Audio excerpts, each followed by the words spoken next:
मला कुठे बाहेर जायचं असेल किंवा घरातील इतर कोणाला तर मी पहिल्यांदा हे काम करते, म्हणजे 2-3 दिवस तुमचा पोटभरीचा हेल्दी नाश्ता तयार, जो तुम्ही कधी जसा आहे तसा, कधी कांदे, कोथिंबीर, लिंबू घालून, तर कधी मटकी सोबत खाऊ शकता व बरेच दिवस साठवून ठेवू शकता. त्यासाठी आपल्याला लागणार आहे पातळ पोहे 400 ग्रॅम. पोह्याला चांगलं चाळून स्वच्छ करून घ्यायचं. 100 ग्रॅम मुरमुरे, मुरमुरे पण साफ करून घ्यायचे. पोहे कुरकुरीत होईपर्यंत भाजून घेऊ. मुरमुरे पण कुरकुरीत होईपर्यंत भाजून घेऊ. कढईमध्ये 125 ग्रॅम तेल घेऊन काही पदार्थ आपण तळून घेऊ. सर्वात आधी 150 ग्रॅम शेंगदाणे आणि शेंगदाण्याचा रंग चेंज होईपर्यंत तळून घेऊ. डाळवा 100 ग्रॅम, डाळव्याला पण त्याच पद्धतीने तळून घेऊ. 50 ग्रॅम सुक्या खोबऱ्याचे पातळ काप सोनेरी रंगावरती तळून घ्यायचे.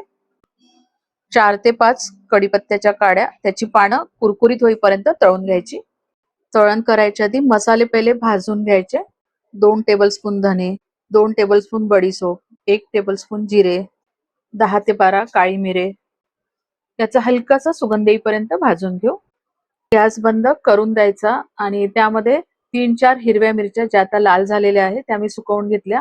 थोडी कढीपत्त्याची पानं आणि कोथिंबीर यालाही सुकवून घेतलेलं, ते त्या कढईमध्ये टाकून देऊन थोडा वेळ आपण परतून घेऊ, म्हणजे ते पण चांगलं भाजलं जाईल.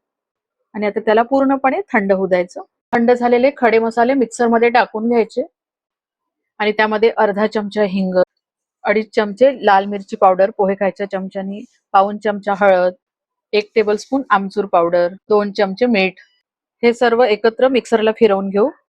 इथे आपला चिवडा मसाला तयार आहे. आता त्याच उरलेल्या तळणामध्ये आपण फोडणी तयार करून, तर लसणाचा एक पूर्ण गाठा घेऊन घ्यायचा आणि त्या लसणाला थोडंसं ठेचून घ्यायचं आणि लसूण छान सोनेरी, डार्क सोनेरी रंगाचा होईपर्यंत तळून घेऊ. आता गॅस बंद करून द्यायचा. तेल आपलं छान गरम आहे आणि त्याच्यामध्ये हा तयार करून घेतलेला चिवडा मसाला टाकून घेऊ. आता हा रेडी मसाला इतर साहित्यामध्ये मिक्स करून घेऊ. आता हे सर्व छान मिक्स करून घ्यायचं.